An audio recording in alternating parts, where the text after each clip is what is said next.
final rays of daylight were peeking through the pines, glistening among the damp lawn below.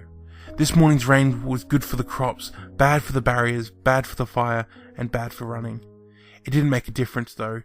Near the front door, Frank could see the shotgun leaning against the wall, just where he'd left it. 3 slugs. That's fine. The sling was more stiff than he remembered. It's been a while. Before leaving the cabin, he took one last look at her, with her arms around him, wearing that little smirk on her face. I should have let her know. He put the picture on the table near the front door, facing the living room, and gave it one last look. I won't be gone much longer, sweetie. He stepped through the front door. The sun was completely down, and the moon was out. They wouldn't wait much longer. He found the stump, the one he used to play the guitar on, the one he would sit with her on his lap, rocking her to sleep in the warm summer sun. He sat down and cocked the shotgun. He heard the first one near the tree line by the garage, snarling and crashing through the brush. It charged him, going for his throat. The trigger went easily, and the slug eviscerated its chest. The second one was further away and didn't quite see him, giving Frank a shot at its head. It dropped where it stood, blood spouting where its pale scalp once was. One more shot. 8, 12, maybe 20 all came at once after that, barreling towards him. He cocked the shotgun one final time, watching the empty shell escape the chamber, then rested the end of the barrel underneath his chin. I won't be gone much longer, sweetie.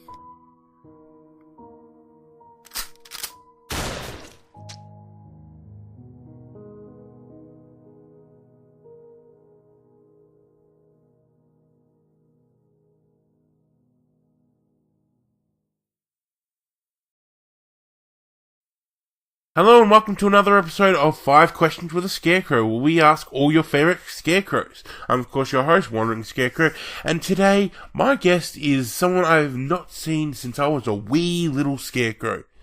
That's right, it's Uncle Crowdad. Crowdad, please state your name for the listeners at home. No, but I think it's time for the hockey game though. And, of course, your country of origin, or more specifically, your region of origin? I come from the heart of Louisiana, where I cook up my mighty fine home-style gator hunter gumbo, made from actual big old chunks of gator hunters. And your weapon of choice? Oh, I don't not rightly need a weapon. Old Ezekiel here, he's my pet alligator, you see. Old Zeke here, he prowls the waters at night, and so brings me humans. Ain't that right, old Zeke? Who's a good croc?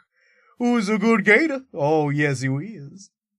Oh, yes, I love hanging out with Zeke. I know Fluffy and Zeke get along like, peas in a pod, despite, alligator-crocodile relationships. And your likes and dislikes? Well, I like gumbo, and I like summer nights. Don't really care for them darker scarecrows, though. Them boys should stay out of the swamps if they want to see tomorrow. Okay. Join us next time as I hopefully don't get killed for the colour of my burlap.